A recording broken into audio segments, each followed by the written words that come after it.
Okay, welcome back to Into the Abyss. It is Valentine's Day weekend. So, what better than to woo the holder of your heart than with some good Valentine's Day horror? A literal holder of the heart. The Just rip it literal out. holder of our heart, like Kalima! Anyway, so we've got some reviews here for some Valentine's Day or Valentine's or love romance themed horror movies. Tom, why don't you begin with the classic? Well, Which isn't it like the 40th anniversary of this movie or something like Well, that? it's 81. So, yeah. Yeah, it's like the 40-something anniversary. That's the scariest part. I actually have a friend of mine that's doing a show with people from the cast. Oh. Yeah. Very So nice. anyway, go ahead. Well, I think before we say anything, I think Kevin and I need to announce something. Our students awarded us the Bromance Award at Seaton's Talent Show. Oh, I'll have to stick a Chuck picture of didn't that get in there. anything of it. I'll put a picture in there. Yes. I'm It's the just third. so- I'm the third point. Tom, of the Tom and triangle. I were voted the best bromance award at school. so- Exactly, the whole faculty. I'm the third point of the love the bromance triangle. Oh, well, I mean, hell, if you were a substitute, we can add you in. Anyway, so All right, now I did you had to do My Bloody Valentine, the 1981 Canadian slasher film, directed by George Mihalko. Now, in terms of actors, the only one I recognize would have to be Keith Knight, who played Larry Finkelstein in Meatballs. However, it's a really good movie because the setting is different. It takes place in a mining town. Most of you don't know mining town means the mine is the biggest thing going on. And years ago, a miner by the name of Harry Warden, who survived a cave-in that killed 5 other miners, killed the supervisor who was supposed to be there, but they went to a St. Valentine's Day dance. Well, he killed them, and the town never had a Valentine's Day dance ever since. Fast forward a couple decades, and now you have the young miners and their girlfriends. They want to have the Valentine's Day dance again.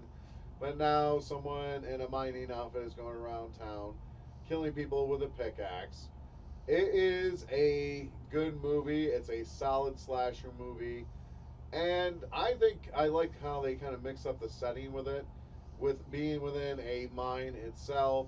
The miner's costume was actually very terrifying, to be honest, I think. And the backstory behind it, as well as to the killer's motives, it worked out pretty good. And if you had to throw a little romance in there, a little love triangle between the two male leads and the female lead. One guy went off to California to make his fortune. He fell on his butt and had to come home, wanted to get his old girlfriend back. You know, it's not a super deep movie, but it's a really good movie to watch. now it's funny that we mentioned this because My Bloody Valentine, it was one of the earliest like images I remember seeing as a kid because we were actually in the theater to see something else. And I can't remember what it was. But Care Bears movie? No, it was something. Some movie. Care Bears there. No, that was really awful. I know. But I remember seeing that poster and just with the mask and a little splash of blood on it, and I remember that as a kid. That really Remember that impacted me. gas mask you gave me? That's what it looks like. Yeah. So anyway, I'm going to my 3 Valentine's Day horror choices. First of all, I'm going to go with the My Bloody Valentine remake, 3D. starring Jensen Ackles. It wasn't a bad movie. It takes parts of the original movie and kind of repurposes it. I thought it was interesting. It was an interesting angle to have Jensen Ackles' character coming back after the slaughter, and his dad owned the mine, and now that his dad's died, he's like, should I come back and assume control of the mine? It belongs to me. Should I just sell it and take off? There's some things going on in there in that movie that I wasn't so happy with. The killer is not quite as clear cut as in the first movie. There's kind of like a twist as to who the killer really was. And I wasn't so happy with that so much because, as it turns out, Jensen Ackles' character is suffering from psychological trauma, and he's actually the one running around killing everybody, and he doesn't know it. So it's like he's one of those classic. Spoiler alert. Yeah, spoiler alert for a movie that's how many years old? but it was a decent movie. Not quite as solid as the original. The second one would be simply called Valentine. And this is a movie that is kind of I think is a trope unto itself. It's Valentine's Day at a Valentine's Day dance, and the cast-off outcast boy asks all these girls to dance, and nobody will dance with him until the one girl does dance with him, and then they end up going up under the bleachers, and then he ends up kissing her, but that's okay. She was totally okay with it until she realized her friend saw. So then she made this whole big thing about how he forced it, he was a pervert. So of course all the other kids drag this poor kid out in the middle of the dance floor and give him a wedgie and just beat him up and things like that. And then so fast forward all these years later, of course on Valentine's Day, all these girls now are grown up and pretty and hot, and you know they'd all snubbed this guy, and now they start getting killed off horribly one by one. This movie had an interesting twist in it, starring Denise Richards, starring David Boreanaz from Angel and Bones. The twist with the killer is interesting because I won't tell you who the killer is, but you automatically like the last movie. What's that? Yeah, you automatically. Well, I had no way of explaining what I didn't like about that movie without saying it. Oh, we have to give you a hard time. Yeah. You automatically assume, rightly so, at the beginning of the movie, that the guy who's doing the killing was the outcast kid who got beat up at the very beginning of the movie. But what you start noticing is that this killer who's wearing the mask, every time he goes to kill somebody, he starts having a bloody nose. And if you remember the very beginning of the movie, there's some kid standing off watching this other kid beat up, and he starts getting a bloody nose. So the killer is not the kid who had gotten beat up. It was some other kid who's now taking retribution all these years later. My third movie is a delightful film. And it's the type of film that I would like to say just defines cheap, early 80s, low-budget horror. And I've got a private opinion about this, and I may have said it here before, said it elsewhere. So it's not a private opinion if it's well, not I guess I guess the best way to be saying personal opinion. That's a better way. Personal opinion. I feel that cheap horror movies, low-budget horror movies in the 80s, are more well done than some low-budget horror movies now. And that's because in the 80s, this is again my personal opinion. I don't know that I can't back this up. But I think in the 80s, to even do a low budget movie, you still had to have a certain level of competence. Well, equipment. Like you couldn't just today you could grab your phone, go film something. You've got a computer, you've got a video editor on your laptop. Anybody can do a movie now, which is not bad. There are some great indie low budget. When I think of not necessarily low budget, but I think of indie, I think of the guys that have done The Endless and done Resolution. But anybody can film anything and upload it on Amazon Prime. You know, back in the 80s. I don't know why, because it's completely unrelated, but it just makes you think of, indie books on Amazon. Wink, wink. Yeah. When anybody can make one, they're not always as good. No, yeah. So back in the 80s, you at least had to have access to editing equipment and cameras, things like that. So that's my personal opinion. No dig to the indie authors. It's just the level of quality isn't always consistent. Just because you can doesn't mean you should. Yes, exactly. To quote, but if you can, then definitely do. To quote Jeff Goldblum, "You're so busy thinking that you could, you didn't wonder if you should." Anyway. So there's this movie. It's called. It's funny because it was released under two names. The first name is Xray. Very vague. Very. And again, it has a trope, a Valentine's Day trope. There's this nerd, this outcast who puts a Valentine's Day card in his beloved's mailbox, and he's watching through the window as his beloved and some other boy are playing with electric trains, because I guess that's what you do on Valentine's Day. Well, she ends up going and get the car to bringing it in, and predictably, she laughs at his car. They laugh and they laugh, and he's watching through the window and getting more and more enraged. And then she decides she's going to go out and get herself a gigantic Valentine's Day cake that apparently Mom made, and she's going to cut it with a gigantic butcher knife. That's kind of weird. Anyway, when she comes back into the room, lo and behold, somehow her childhood friend has been picked up and impaled on a coat rack. Oh my God. By the kid who was out the window, as you do. And of course, this traumatizes her so terribly that 40 years later, she's a completely normal, well-adjusted woman who has no scarring or memory of this whatsoever. However, her secret lover who watched from the window has apparently been nursing his rage this entire time. What he's been doing this 40 years, well, we don't never know or find out, or how it is he's been able to keep tabs on her. We also never. A lot of manga. We also never really find out how he keeps tabs on her. But she goes into the hospital and she's in the middle of a messy divorce and things like that. And she has a boyfriend and whatever.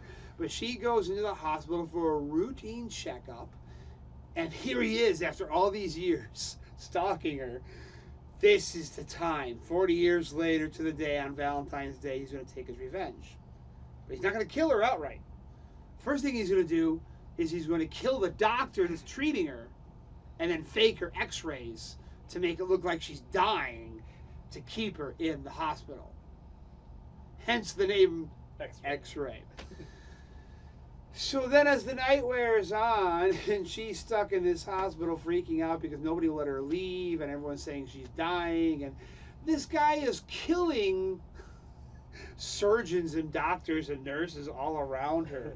And there were some pretty interesting kills that involved like acid and bone saws and things like that.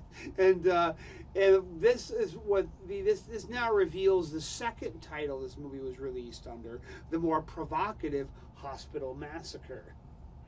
And at some point her boyfriend's head gets cut off and put in a Valentine's Day box and given to her. And what's in the box? What's in the box? Before what's in the box. Yeah. So, and it just becomes this, here's the thing about this movie. As I'm watching this movie, I couldn't decide. The nurses and the doctors were acting so creepy. And I'm thinking they're either awful actors or they're actually doing this on purpose, because they're acting so weird and so distant, and this lady, her anxiety keeps getting ratcheted up and up, and I was like, either these actors don't know how to act like human beings, or this is actually stage direction. And I'm afraid there's probably a lack of acting ability, but it sort of works. Yep. So Hospital Massacre, X-Ray, it's one of those movies you watch at 2:30 in the morning after you've maybe had a little too much to drink, and it's all that much more enjoyable for it. That is on Amazon Prime. Valentine was on Vudu, and I watched My Bloody Valentine, the remake, on Crackle. Okay. I'll give my 3 recommendations. I forgot to check what program they're on or what service they're on streaming. But I'll give you 3. They're out there somewhere. They're out there somewhere. Just find them. And I took a different approach for Valentine's Day. Your special someone may not be as into horror as you are. So here are some recommendations of things you can watch that really someone who's not really a horror fan can still go along with, and you'll still have a good time. So first one I'll recommend is a 2013 movie, Warm Bodies. It's played out as your typical teen romance, except for one of them is dead and is a zombie. And the romance takes place that's there and brings characters back to life and stuff like that as a full human. But it's really well done. Actually, this is probably, I would say, the best movie on the list in terms of best made. If you haven't seen it, if you're just looking for an interesting movie and you haven't seen it yet, go watch it. It's really well done. It's well written, well acted. It's just a really clever concept. So Warm Bodies, and you get your teen romance in the form of a zombie movie. It's a Romeo and Juliet. It is. It pretty much is. And I think they actually kind of played off the Romeo and Juliet tropes. Next movie I'll recommend is Love and Monsters, a 2020 movie. You may have seen it recently advertised. It has monsters, and that was the fun part for me. I enjoyed it. My wife enjoyed it as well. She's not into horror, but she still had fun watching it. The concept there is guy and the girlfriend were separated when there was an apocalyptic event where monsters start showing up on Earth, and people kind of fend for themselves. And now, several years in the future, after the apocalypse has happened, people are surviving on underground bunkers or remote locations, and they reach out to each other through radios. But for the most part, the only people you really see are those who are wherever you're hunkered down, I should say, in a bunker. And the character is actually able to contact his old girlfriend over the radio, and she's several miles out. But he's still dealing with the trauma of losing his parents. Not a spoiler alert, because it happens in the trailer and in the first couple minutes of the movie. So it's really his journey of kind of overcoming his fears, and he goes out there. I will say, what's his name from Zombieland? Woody Harrelson? Woody Harrelson, yes. It does have your off-brand Woody Harrelson in it. There's a character in there that's pretty much off-brand Woody Harrelson. Yeah, it's pretty much like when you buy Woody Harrelson off of Wish. Yeah, or Sam. This is your Sam's Club Woody Harrelson, for sure, or a Wish Woody Harrelson. No, it's really well done, but you can tell they definitely took notes from Zombieland. But still, I really enjoyed the movie. They play a little bit with the tropes. They go on a direction, I think, towards the end where I think you can kind of tell that they're not going to go in the obvious direction. That's part of the setup, but that's part of the fun of the movie. It's not just a romance movie, but it is a good Valentine's viewing. And then the last one I'll mention is Pride and Prejudice and Zombies. Again, Jane Austen is obviously very much associated with the romance genre and a lot of the movie adaptations, but this one has zombies and combat and blood. So those are 3 recommendations I have. If your special someone isn't as big of a horror fan, they'll enjoy them, and you'll enjoy it because you've got monsters and zombies. I'll also give a recommendation for what not to watch, because you're kind of hoping on Valentine's Day that it will lead places. The Netflix and chill should end with some chilling time. So the recommendation I'm going to give here is, I think it's called Teeth. I just went blank on it. Teeth. Yes, Teeth. Vaginal dentures in body horror is probably not a way to go. So I just want to point that out. But this is it's gonna be a mood killer. So I'm just gonna recommend that as what not to watch for Valentine's Day. Save it for after Valentine's Day. There you go, and hope you have a nice night with your loved one. Make sure you have her heart in your hand.